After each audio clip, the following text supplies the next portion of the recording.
गुरुर्विष्णु गुरुर्देवो महेश्वरः गुरुर्साक्षात् परब्रह्मः तस्मै श्री गुरुवे नमः। गुरुर्ब्रह्मा गुरुर्विष्णु गुरुर्देवो महेश्वरा गुरुर्साक्षात् परब्रह्म तस्मै श्री गुरुवे नमः।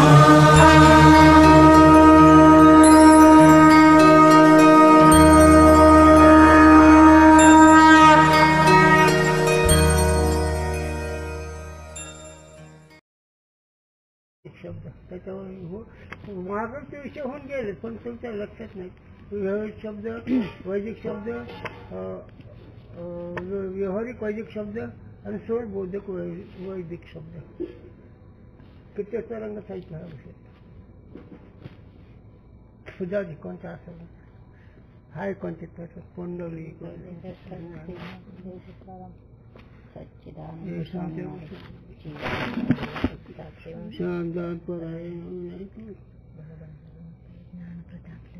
ज्ञान प्रतापले सोबत ज्ञानेश्वर भगवान अवतीर्णे अस्सी भांति प्रिय सिंधु में नाम रूप जंजाल लखित ही आत्मस्वरूप निज हे तत्काल निहाल। अथ शब्द प्रमाण निरूपणम नाम तृतीय प्रकाश। शाब्दी प्रमा का भेद। शाब्दी प्रमा के करण को शब्द प्रमाण कहे है। शाब्दी प्रमा से करण शब्द प्रमाण है। शाब्दी प्रमा दो प्रकार की है। शाब्दी प्रमा म्हणजे ज्ञान शब्द ज्ञान शब्दापासून होणारं ज्ञान दोन प्रकाराचं आहे। एक व्यावहारिक है दूसरी पारमार्थिक है। एक व्यावहारिक है दूसरी पारमार्थिक है। व्यावहारिक शाब्दी प्रमा भी दो प्रकार की है। व्यावहारिक शाब्दी प्रमा सुद्धा दोन प्रकाराची आहे। एक लौकिक वाक्यजन्य है दूसरी वैदिक वाक्यजन्य है ना। आता व्यावहारिक वाक्यजन्य कोणते? लौकिक वाक्यजन्य कोणते? व्यवहारातले शब्द हा बस रामा गाय घेऊन ये हे व्यावहारिक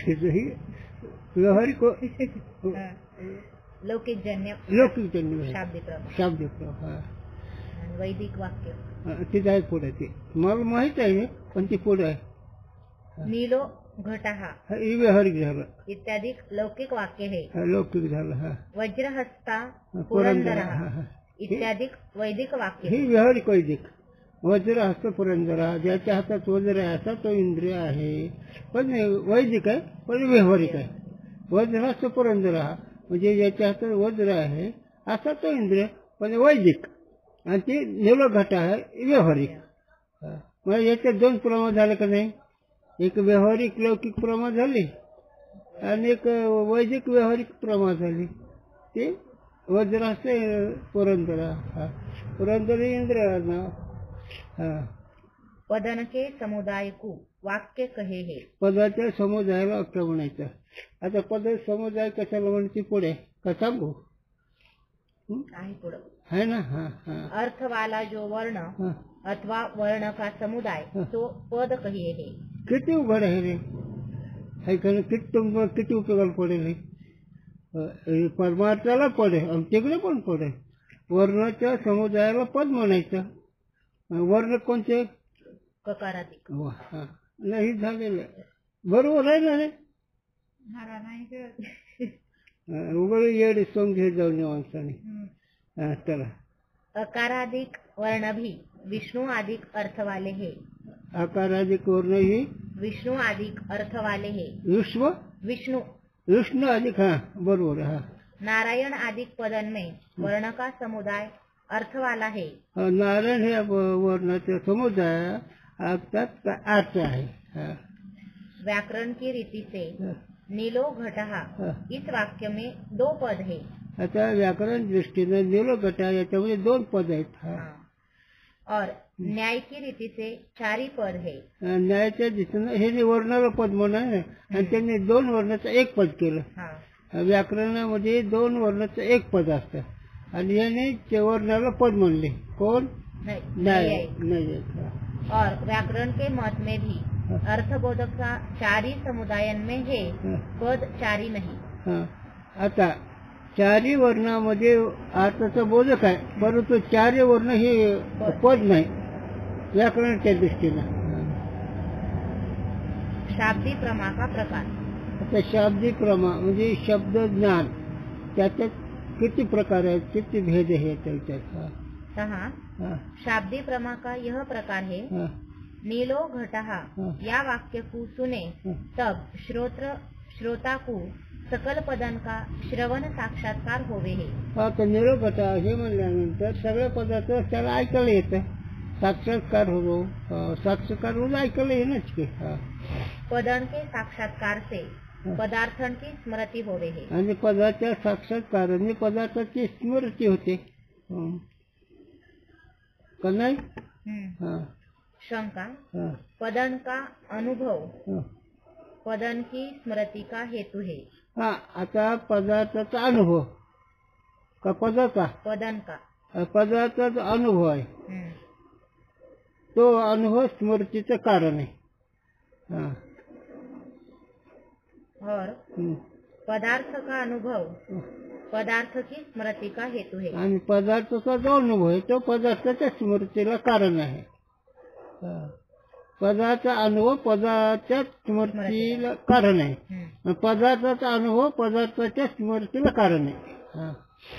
पदन का साक्षात्कार पदार्थन की स्मृति का हेतु बने नहीं. पदार्थाचा साक्षात्कार हे पदार्थाच्या स्मृतीला कारण होत नाही. काहे ते कारण ज्या वस्तु का पूर्व अनुभव होवे ताकी स्मृति होवे है. ज्या गोष्टी ज्या अनुभव त्याच वस्तू स्मृती होती. अन्य के अनुभव से अन्य की स्मृति होवे नहीं. अन्याच्या अनुभवाने अन्य स्मृती होत नाही. जाते पद के ज्ञान से पदार्थ की स्मृति बने नहीं. म्हणून पदाच्या ज्ञानाने पदार्थाची स्मृती होत नाही. आता पूर्वपक्ष ते पूर्वपक्ष चालू ना, म्हणजे शंकच आहे. जाऊ दे. समाधान. यद्यपि संस्कार द्वारा पदार्थन का अनुभव ही पदार्थन की स्मृति का हेतु है, तथापि यद्यपि अर्धी शंका. यद्यपि पद हे लक्षात ठेवा. यद्यपि पद अर्धी शंका स्वीकारले जात असते आणि तथापि पदाने त्याचं समाधान होत असतं. तथापि पद ज्यावेळेस येईल त्यावेळेस समाधानकारक विषय आणि यद्यपि येईल त्यावेळेस अर्धी शंका स्वीकारल्या जाते. आता वाचा. यद्यपि संस्कार द्वारा पदार्थन का अनुभव ही पदार्थन की स्मृति का हेतु है, तथापि उद्भूत संस्कारण से स्मृति होवे है, अनउद्भूत संस्कारण से स्मृति होवे नहीं. पदार्थच ना पदार्थ आहे. पदार्थाचा अनुभव हे पदार्थाच्या स्मृतीला कारण आहे आणि त्याच्यामध्ये उद्भूत संस्कारच स्मृतीला कारण आहे आणि उद्भूत संस्कार स्मृतीला कारण नाही. जो अनउद्भूत संस्कारण से भी स्मृति होवे तो अनुभूत पदार्थ की सदा स्मृति हुई चाहिए. अनउद्भूत पदार्थाचे संस्कार झाले तर अनउद्भूत पदार्थाची स्मृती व्हायला पाहिजे, त्याचं ज्ञान व्हायला पाहिजे. अनउद्भूत पदार्थ संस्कार त्याची जर स्मृती होईल तर समज नसलेल्या पदार्थाचे ज्ञान व्हायला पाहिजे. पदार्थन के संस्कारण के उद्भव का हेतु पद ज्ञान है. आणि आता त्या पदार्थाच्या ज्ञानाला जो संस्कार आहे त्या संस्कार उत्पत्तीला कारण पद आहे. काहे ते कारण संबंधी के ज्ञान ते तथा सदृश पदार्थन के ज्ञान ते अथवा चिंतन ते संस्कार उद्भूत होवे है. ही 3 औषधे आहेत. हा पहिलं कोणतं पद हा पदाच्या संबंधी के ज्ञान, पद संबंधीचं ज्ञान आणि दुसरं पद सदृश पदार्थन के ज्ञान त्या पदार्थासारखं दुसरं पदार्थाचं ज्ञान आणि चिंतन ते संस्कार आणि चिंतन कोणत्याही विषयाचे चिंतन ते संस्कार हे तीन असल्यावर संस्कार स्मृती होते. तीन ते स्मृती होवे हे. हो ना ह्या तिन्ही पासून स्मृती होते स्मरण होतो ना. जैसे त्याला उदाहरण देता येईल का एखादं संबंध पदार्थ आणि त्याचं ज्ञान स्मृती सदृश्य त्या महाराजासारखेचे महाराज आलं का नाही आणि ते पद संबंध आणि दर्शन हे तिन्ही स्मृती उत्पन्न होते.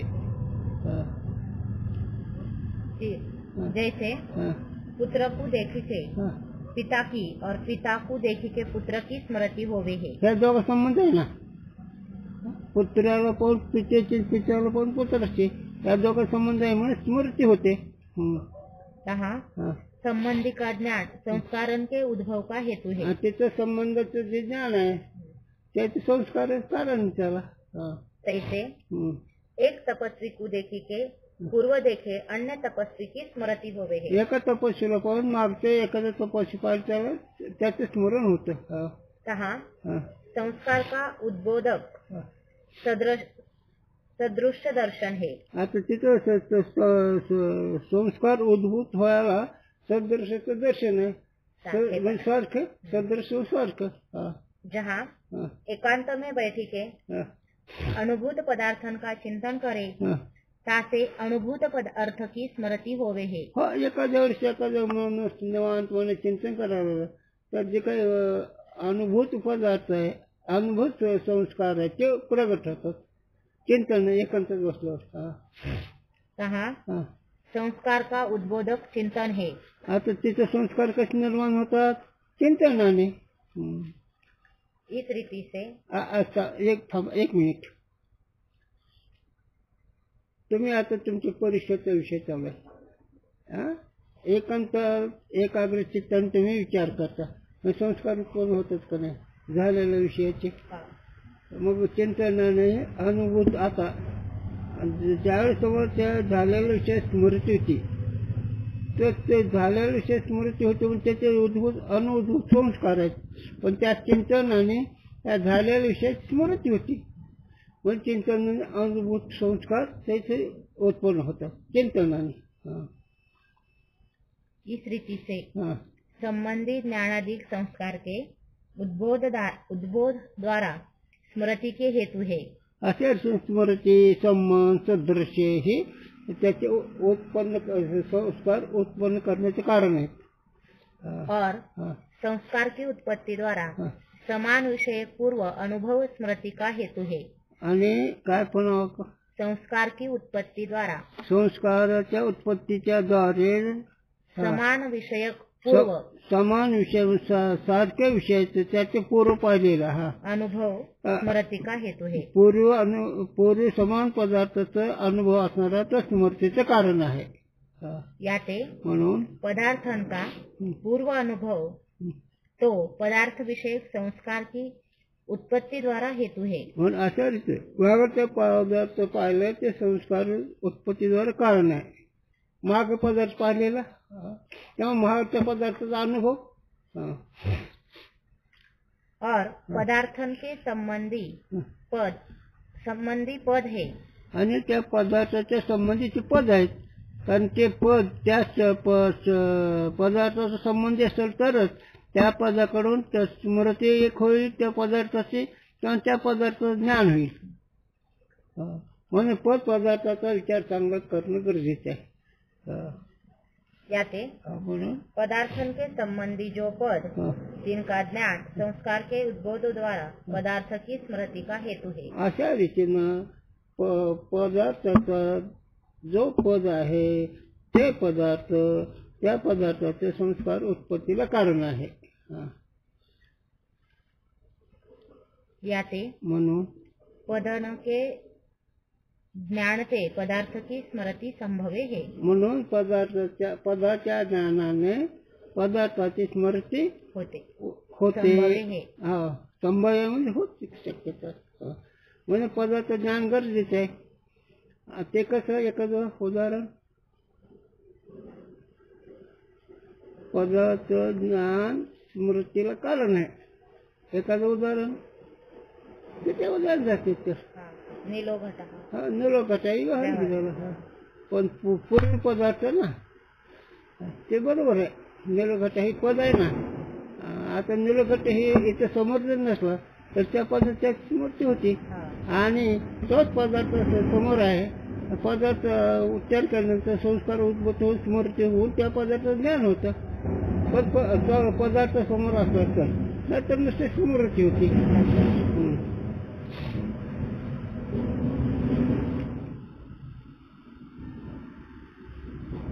याते म्हणून पदार्थन के संबंधी जो पद तिनका ज्ञान संस्कार के उद्बोध द्वारा पदार्थ की स्मृति का हेतु है. झालं नाही. याते पदन के ज्ञान ते पदार्थ की स्मृती संभवे. म्हणून पदाच्या ज्ञानाने पदार्थाची म्हणून तर बाबा रे फार चिंतन नाही चाललं. म्हणून नेहमी संत वाङ्मय समोर असावं. कारण ते पदार्थ सतत संबंध असल्यानंतर त्या पदार्थ स्मृती होती. नाहीतर नाही म्हणलं आम्ही महिन्याला का नाही ते नवनाथ लावतो पण काय नाही वर्षभर काही करीत नाही. हा तुझ्या एवढेच काम अरे सतत पाहिजे. म्हणून पोचती शास्त्राची जुबते घरी. अरे जे काय अभ्यास करणारे अतिरंजीव असते ग्रंथ पाहतात त्या साधूंच्या वाङ्मयाने साधूच्या पदाने त्या साधूने लिहिलेलं जे पद किंवा जे वाङ्मय त्याने त्या अर्थाची स्मृती होती. तो आम्हाला स्मृती का होत नाही सतत चिंतन नाही म्हणून. गुरुजी रात्रंदिवस ग्रंथ बघायचे तर आम्ही म्हणायचे अहो गुरुजी तुम्हाला काय राहिलं. एखादं असले लहर तर हसायला लावायचे नसले लहर तर मग वैराग्यातून नाही बोलायचे. काय करू म्हणायचे मी. म्हणून रिकामा अर्धगडी राहू नको हे वाक्य कुठे लावायचं हिथं. म्हणून सतत ते चिंतन पाहिजे. कारण ज्या पदार्थाचा संबंध नित्य त्या पदार्थ स्मृती होते त्या पदार्थाचं ज्ञान होतं. तुम्हाला कुत्र्याचं ज्ञान मांजराचं ज्ञान खा हे पदार्थ संबंध नाही. हा हा हा हा त्या कुत्र्याला हा हा त्या कुत्र्याला मग स्मृत्याची सोयी. पण देव ध्यान कर रामकृष्ण हरी म्हण विठ्ठल विठ्ठल म्हण होतंय काय त्याच्याकरता हे आहे. चला म्हणून रिकामा अर्ध घडी ह्या काही कळले स्वच्छ करतोय का म्हणून ह्याची गरज आहे. तिथं म्हणून जात असाल तुम्ही रिकामा अर्ध घडी एखाद्या क्षण मात्र कळत आहे असं पण हे कळलं की पक्क होतं. हो चला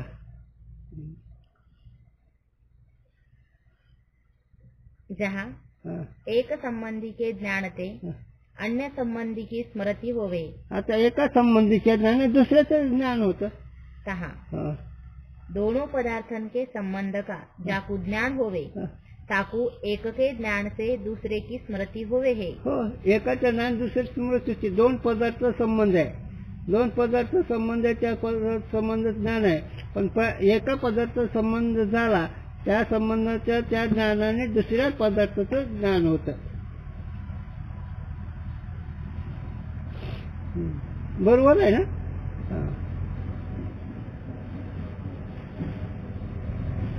जैसे पिता पुत्र का जन्य जनक भाव संबंध है. हो चला पुढे.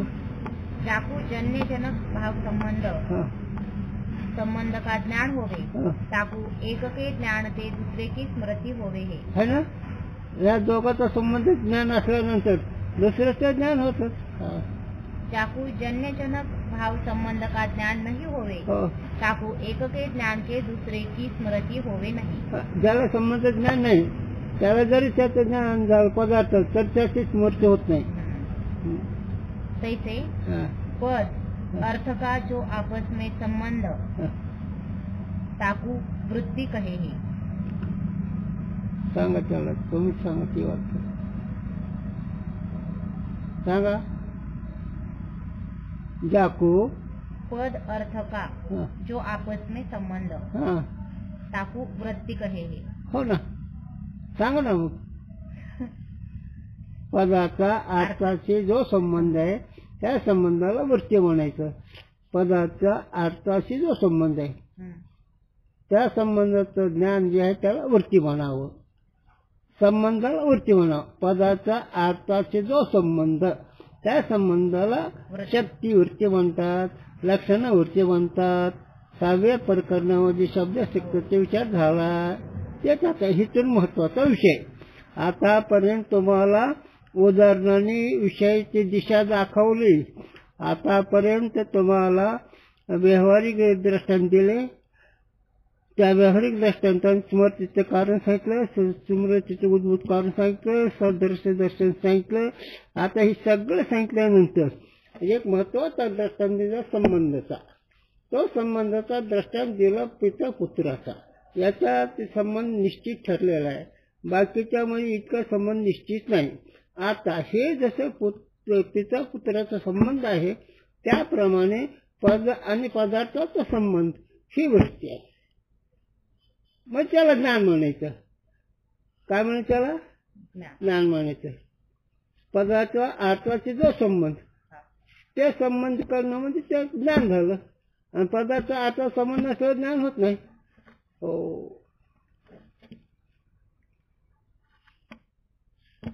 हेलिकॉप्टर चालवणार काय म्हणतात? पायलट. पायलट. तुझ्या आईला विचार काय म्हणतात विचार. त्याला ते पद माहितच आहे ना. म्हणून जे पदार्थ पाहिजे जे पद माहित असलं त्या ज्ञान होतं एवढं.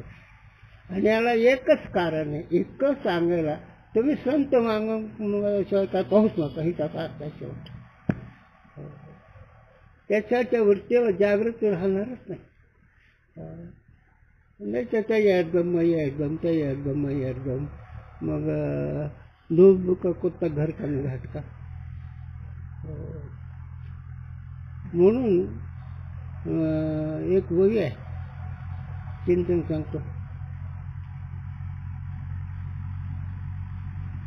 विषय आला लक्षात. तैसा सुरतीचा निर्णय चित्ती होतो. जसा एखादा माणूस आपल्यापेक्षा बलाढ्य शत्रू आहे आणि जे शत्रू आपला कधी घात करील हे त्याच्या चिंतेत जसं राहत आहे सतत तसं सुरतीचा निर्णय चित्तात राहणार. जसा एखादा बलाढ्य शत्रू तो शत्रू आपला घात करी ही ज्याच्या चित्तात सतत ठेवतात तसं पदाचा अर्थ सतत चिंतनच राहावं. त्याच्या सुरतीचा निरंतर अभ्यास करणे त्याच्या पातळीवरती दर्शन करते. तसं जायचं मग कुठं कळतं काय. तुमच्या पाठी लागला की काळ जात खातो करकरा. तुमच्या पाठी आयुष्य कोण खायला लागलं आहे का त्याचं काही कळत. आणि तुमच्या पाठीवर आयुष्य खातो तो काळ आणि तो काळ तुमच्यावर रागावला का. पाठी लागला की काळ जात खातो करकरा. काळ रागावलाय आणि इकडे तुका काळ गोळून करीक सलम सगळ्या घर राबतो. इकडे राबतो आणि तुमच्या पाठीमाग काळ दात करकरा खातो. याचं कारण काय. याचं कारण संत वाङ्मय तुम्ही पाहत नाही मला एक.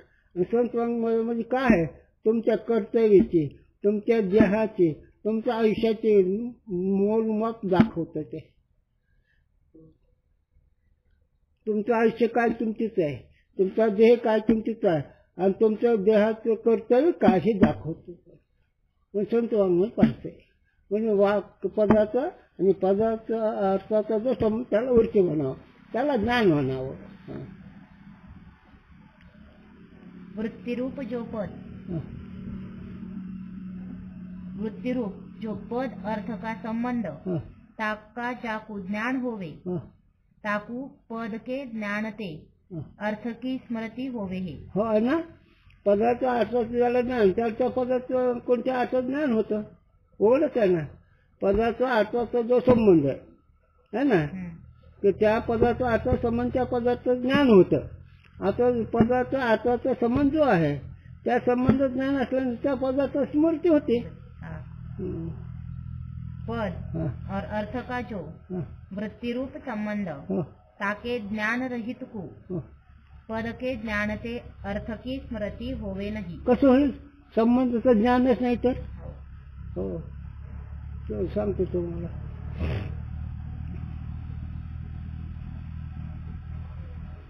तुम्हाला सगळ्या पदार्थ ज्ञान आहे का? जगामध्ये जेवढे पदार्थ, त्या पदार्थाचं बौद्धिक जे पद, ते पद आणि त्या पदार्थ संबंध माहित आहे का? म्हणून त्याचं ज्ञान होत नाही. आणि ज्या पदार्थ संबंध त्यात ज्ञान होतात.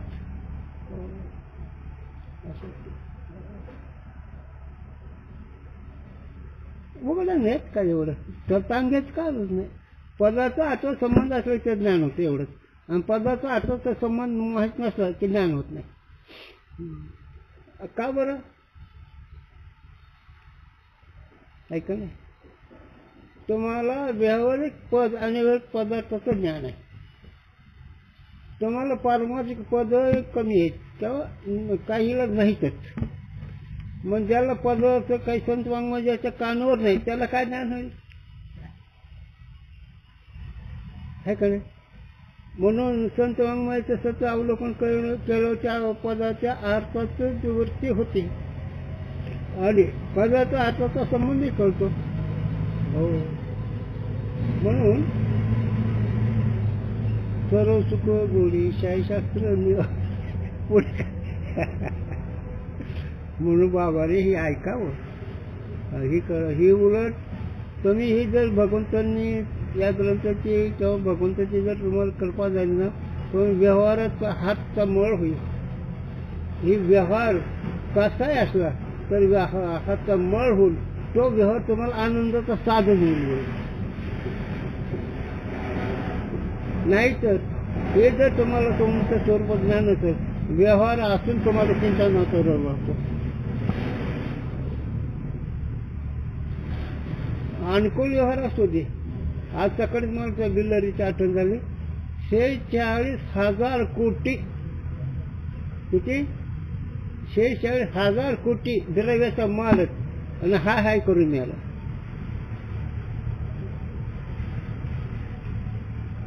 काय कळायला पाहिजे. नरदेहाचं हिचं करत आहे.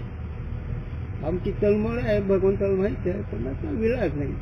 काही गोष्टी परमार्थात प्रसन्न चित्ताने लाभ असतो. एक आग्रह करून शिकवणं ते चुकीचं आहे. कारण प्रसन्न चित्तामध्ये कुठलीही गोष्ट, प्रसन्न चित्तामध्ये तोटा झाला तर आनंद होतो, लाभ झाला तर आनंद जिरतो. कारण प्रसन्न चित्तच असे एक शक्तिदायक आहे की लाभ पसरवतो येतो आणि नुकसानीचा परिणाम होत नाही. कशावर सांगितलं मी? हे संबंध पदार्थ आणि अर्थाचा संबंध सांगितला. म्हणून महत्वाचं प्रकरण ही आहे. म्हणून तुम्हाला जप कर, वाचला का ग्रंथ, कोणता विषय आहे त्याच्यात, काही गरज नाही मला त्याची, पण ते तुम्ही वाचलेलं त्याचं लक्ष नाही. हे अर्जुनाचं होतं का आता, हे रेणुकाचं होतं, तुम्ही वाचलं पण त्या स्मृती उठते विचारल्यावर. आणि ते आता त्यात महत्वाचं आहे ते स्मृतीचं, पण त्याची शक्ती काय हे कळते. रेणुका मातेची शक्ती काय आहे, परशुरामाची शक्ती काय आहे, जमदग्नीची शक्ती काय आहे हे विचारायचे. याचं कारण हे असतं. खरा तपस्या जमला बायकोला जाळून टाकलं पुन्हा उठवलं, हे तप आहे. मुलाला जाळून टाकलं पुन्हा मुलाला उठवलं. आणि मुलगा बापा आता तुम्ही कुठं राहिलं, आता इथून नाव नका, म्हणजे रोगही घालवला. याच्याकरता हे चिंतन असतं आणि हे आपल्या अंगावर घ्यायचं. ती शास्त्र समजून वाहवा करून बोल वर हात करून सांगायचं नाही. आपल्याजवळ काय ह्यातलं मिळालंय, आपल्याजवळ क्रोध गेलाय का, आपल्या रागाला शांत करता येते का, आपल्या रागामध्ये आपल्या स्वरूपात राहता येते का, त्याच्याकरता हे आहे. नाही वर हात करून सांगणं चुकीचं आहे.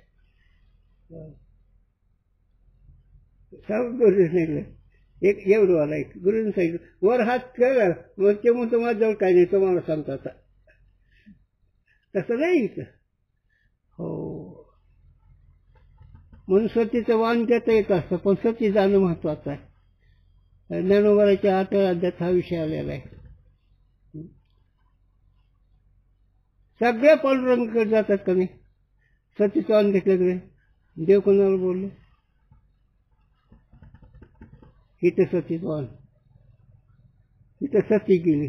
ज्याला देव बोलला तो सती गेला, आणि ज्याला देव बोलत नाही नुसतं सतीचं वाण आहे. माळ आहेत, मुद्रा आहेत, गोपीचंदन आहेत, पताके आहे. हो, चला का केला ते संबंधाचं ज्ञान होण्याकरता बोलू बरं का. याते म्हणून वृत्तीसहित पद का ज्ञान पदार्थ की स्मृती का हेतु है. वाद कुंडली मी थोडे सांगणार, कारण ही प्रकरण तुझ्या आयुष्याचं सोनं करणार आहे. बाकीच्या प्रकरण जरी नाही लक्षात राहिलं, हे शब्द प्रकरण वेदवाणी आहे आणि वेदवाणी ही अबाधित फळ देणार आहे, आयुष्याचे उज्ज्वल करणार आहे, नरदेहाच्या कर्तव्याची पूर्तता करणार आहे आणि अविनाश धन देणार आहे.